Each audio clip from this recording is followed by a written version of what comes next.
只因男人睡得太死，醒来时却发现自己满手鲜血的握着。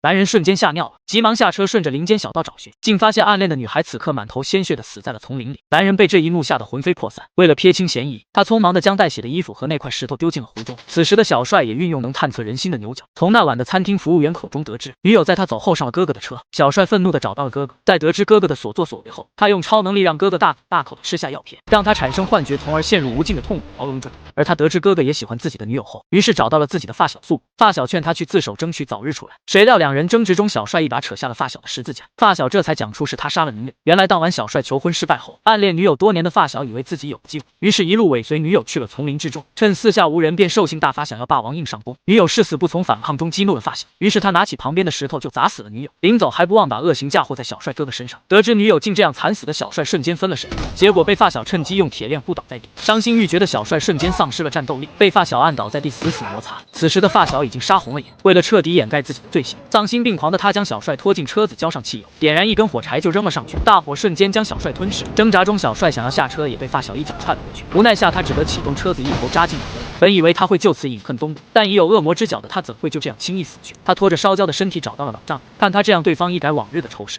不仅交出了女友留下的钥匙，还让小帅带上女友留下的十字架。神奇的是，十字架戴上的瞬间，小帅竟恢复了原来的模样。显然老丈人并不相信女儿是他杀害的。接着他就来到了和女友的秘密小屋，用女友留下的钥匙打开了盒子，里面有女友留给他的一封信。I think you're gonna ask me to marry you soon.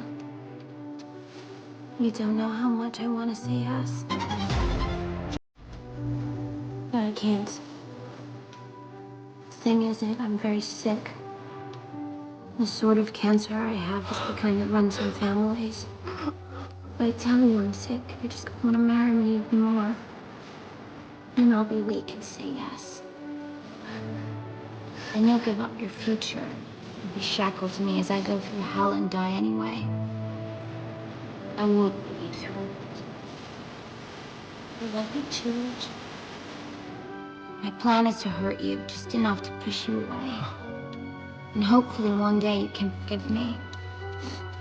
原来女友得了家族遗传的癌症，因此才没有接受小帅的求婚。知道真相的小帅痛不欲生，这更加坚定了他复仇的决心。接着他将发小约到了女友遇害的地，看着女友的照片，发小不但没有一丝悔意，反而用喷子对准了小帅。显然他是彻底没救，眼看自己落于下风，小帅二话不说就扯掉了十字架，下一秒背后就生出白色羽翼，振翅飞了起来。但仅仅2秒半，翅膀却突然燃起熊熊火焰，小帅也被烈焰覆盖全身。在发小惊恐的眼神中，全身岩浆的地狱魔王就这样出现在他的眼前。他举起喷子就招呼了上去，谁知子弹打在魔王身上，仿佛没有任何作用。将子弹呼完的发小吓得跪地求饶，可就在小帅犹豫的瞬间，发小竟拿起钉耙猛地刺了过去。我想说，真够墨迹的，直接干不就完了？就算是魔王也经不住你这样扎窟窿。